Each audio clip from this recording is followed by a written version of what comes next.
Welcome to the Dakota Resource Council Podcast, where we dig into challenges facing North Dakota and explore real solutions. I'm your host, Sean Erthson, the Communications Coordinator with Dakota Resource Council. Join us as we connect with local leaders and everyday heroes who are stepping up to protect our land, water, and way of life. On today's episode, we're chatting with Nicole Donaghy, the Executive Director of North Dakota Native Vote.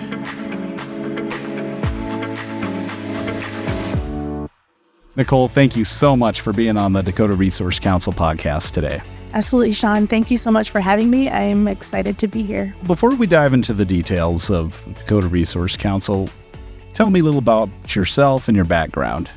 Sure. So I grew up on the reservation in Stony Rock, about 65 miles south of here, Fort East, North Dakota. I am the youngest of 12 children. Wow. I grew up in a very strong Catholic family, and I love my life living on the reservation and my upbringing. Today, I am a mom of 3 kids, and I just found out yesterday I'm going to be a grandma. Oh, wow. Congratulations. Yeah, thank you. Granny. Don't say that. Okay. So I'm currently the Executive Director of North Dakota Native Vote, and I kind of fell into that position by chance, and we'll talk about that later. Well, and that probably leads up into how you became involved with Dakota Resource Council. So I became involved with Dakota Resource Council right out of college, and so where did you go to college? I was a student at United Tribes. I started college in 2009 at the height of the oil boom, or the beginning of the oil boom in North Dakota, and throughout my college career, we had a lot of Bakken-focused assignments where we looked at the economic aspect. Toward around 2012, I was a part of the American Indian Higher Education Consortium with a critical inquiry competition where we had to look up the benefits of fracking and the downside of fracking. And so once I learned about fracking back in 2012, that was it for me. I could not support what was happening. Fast forward 2 years later, I was very vocal about what was happening in North Dakota, seeing headlines of well pads being flooded and how that impacted the Missouri River was very concerning. And so after college, I applied to be a field organizer at Dakota Resource Council, and I applied, got an interview, and then you were stuck with me. And then I was stuck with you. You were stuck with me. So after you started Dakota Resource Council, can you talk about the unique challenges that Indigenous communities face today in North Dakota, back then to today? Coming on as a field organizer at Dakota Resource Council, I didn't know it was my dream job. I was doing community organizing in college, though I didn't know it was community organizing. I was working for equal funding through AHEC, lobbying in D.C., also doing community improvement, bringing all of my peers together to make campus better. And so landing this job at Dakota Resource Council, I did not know that somebody could do this for a living. And so coming into DRC, I was so excited. My first task was to convene the oil and gas task force, where I met the Bird Bear ladies, Joletta and Theodora, and I was so inspired. And the issues they face up there are very magnified because of the 5 levels of government they have to deal with, the levels of poverty that have plagued our reservations for over 100 years, and the challenges that we face as Native American people when engaging in the systems that are supposed to service us has been more difficult for me working on the reservation than it was working off the reservation. There was a stark difference. And the difference was that the decision makers don't take Native people seriously.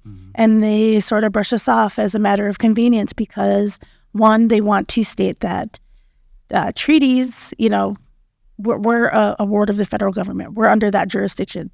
And that's one thing that they will always say. But when it comes down to regulating or the lack of regulation on reservations, treaties don't matter and federal jurisdictions don't matter. And so it's kind of a double-edged sword for our people having to deal with the state government and the federal government. We want to interact in these systems, but at the same time, the equity is not there. Yeah. Well, and that kind of leads into how maybe you can discuss how DRC has collaborated with Indigenous communities to address all the challenges. So I was so excited coming into Dakota Resource Council, learning about Theodora Bird Bear and all of the work that she has done over the years, seeing her as sort of a guidepost for me of what I wanted to do. And I've had a lot of mentors. Well, not a lot. I've had several mentors through my life. Dr. Dave Gipp in college, Russell Swagger. Theodora was my next guidepost, and seeing the work that she did and the level, the astuteness that she brought to the work, I wanted to replicate that and be just like, how Theodora presents herself in very, I don't want to say stern, but very serious, very solid, serious. I mean, when she comes to the table, she's ready and she has these facts, and she's like, this what needs to be done. Yes, and Theodora was my pilot car, and so coming into the work, Theodora was already there, and me coming into Dakota Resource Council helped leverage the Indigenous voices by bringing together the first Native American affiliate under Fort Berthold Power.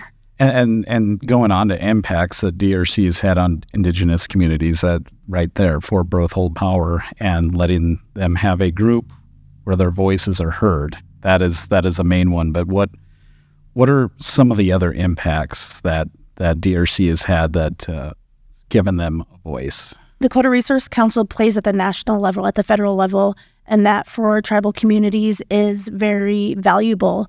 Having that voice in Washington, D.C. through community organizing and leadership development, that has been a very invaluable piece for our communities, especially in Fort Berthold, where oil and gas is very prevalent and where oil and gas does impact not only the land, air, and water, it also impacts the social fabric of our communities. It does, and it's just amazing when you go up to Fort Berthold and how much impact the oil and gas has had in that community. I mean, it's unlike, you can go into the Bakken and then you can go into the middle of Fort Berthold and it's just even crazier.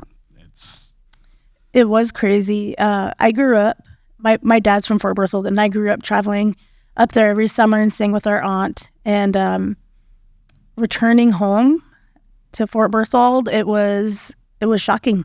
It was shocking to see the level of development, the oil and gas, to see the pump jacks on the side of the road, the flares. It was shocking. And so Dakota Resource Council has been a great ally, not only to Fort Berthold, but also to Standing Rock during the No DAPL movement. Yeah. And so Dakota Resource Council has, I'll say it again, they are a great ally. And, with all the challenges that we discussed, what are some of the challenges that, like, Fort Berthold community face in Washington, D.C.? Because we talked about just the challenges right away from the different layers of government and everything, and just through Washington, D.C., what are some of the challenges? So some of the challenges that our Fort Berthold folks face is the distinguishing the two. So you have the tribal government, who is very pro-oil, who supports the industry there, is supposed to be a regulating body. And then you have the people that the tribal government oversee, and that's where Dakota Resource Council impacts Fort Berthold. And so the citizens of Fort Berthold, who Dakota Resource Council works with, don't always have a voice in D.C. When we've lobbied our senators and representatives out there, there have been times where they would come back to us and tell us, well, we need the tribal government on board. But it's the people that are being impacted by the tribal government's decisions and the federal government's lack of oversight that really hurts the communities. And so that is one, like the most major way that I've seen dealing with the federal government as a Native person. So we're going to move on to talking about some ways how to get involved and support Dakota Resource Council. How can people support and just be involved? So people can support and be involved with Dakota Resource Council by reaching out, following them on social media, supporting the messages that Dakota Resource Council puts out there, there's a lot of important information that our people don't realize. And I'm not only speaking about the Indigenous community, but North Dakotas in general. The benefits and the value that Dakota Resource Council has and provides to communities is something that everybody should know about, especially when it comes to development. Dakota Resource Council has been a major player in working against the carbon pipeline in North Dakota. That has been an ongoing fight. And if you really care about your community, and if you really care about what's going to happen to your grandchildren, get involved, reach out to the organization, attend a meeting, donate if you can. Those are ways that you can support Dakota Resource Council's mission. Indigenous people should care about community organizing because it's a pathway to transformation. It's a pathway to change and fixing problems and addressing issues straight on. Dakota Resource Council provides a model that you can utilize in your community just by going to a training. You can find ways to address an issue head on by gathering your peers and creating a roadmap toward your goals, and Dakota Resource Council can help facilitate that. It's important for my people because we are grassroots people. We've always been grassroots people, Indigenous people, and having the tools and the resources that Dakota Resource Council can provide would up your game so much that you can win and you can face these decision makers head on. I'd also like to point out that these spaces are not always welcoming, and not just for anybody that's in North Dakota. If you come from a very rural community during legislature and walk into one of these rooms, it's not very welcoming. You'll probably feel a bit, out of place. But under the organizing model that Dakota Resource Council provides, there's power in numbers. You'll be able to gather with like-minded people and work toward meeting goals that will better your community. Yeah. No, I totally agree. It's much better to come into a hearing with a group, and it boosts your confidence and it makes you feel better. And as I discussed with Don Morrison, the picture of Theodora sitting at that table with all of the industry lobbyists and executives sitting behind her with sour faces, like that can be intimidating to walk into. But I think Dakota Resource Council kind of gives that confidence, like, you are right for thinking, I want to protect my community, and here is a group of people behind you to back you up. So I appreciate everything you've done for DRC and for Berthold Power. Is there anything else you want to add about Dakota Resource Council besides the joy of working with Sean? I am very proud of my time at Dakota Resource Council. I was with DRC for 5 years prior to leaving and going to start up my own organization that addressed voting issues. Making that leap from field organizer to executive director that focuses on electoral and systemic issues was easy to make. Of course, it was hard to leave behind the people that I've worked with and my colleagues, but it was easy to make because through my work at Dakota Resource Council, it gave me the ability to see the wizard behind the curtain, that we're not targeting these bad actors that are, the industry or whatever issue we're facing. It's the people that is that is allowing these organizations and industries to overrun our communities. And so I took the target off of industry and put it, so to speak, on the decision makers. And so I'm very proud of my work at DRC. It has been a highlight of my life. It has been a highlight of my career, being a part of a grassroots network that rolls up our sleeves, grabs a clipboard, and goes into the rural communities and talking to people about what's important and getting back to our North Dakota values. I love DRC.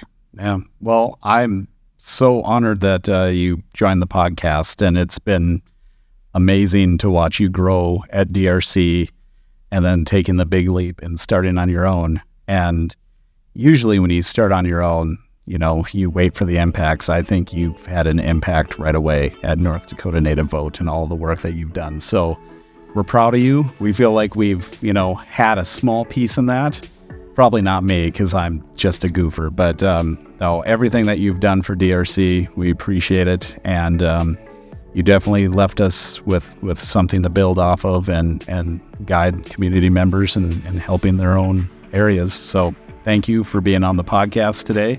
We appreciate it. And we'll see you down the road.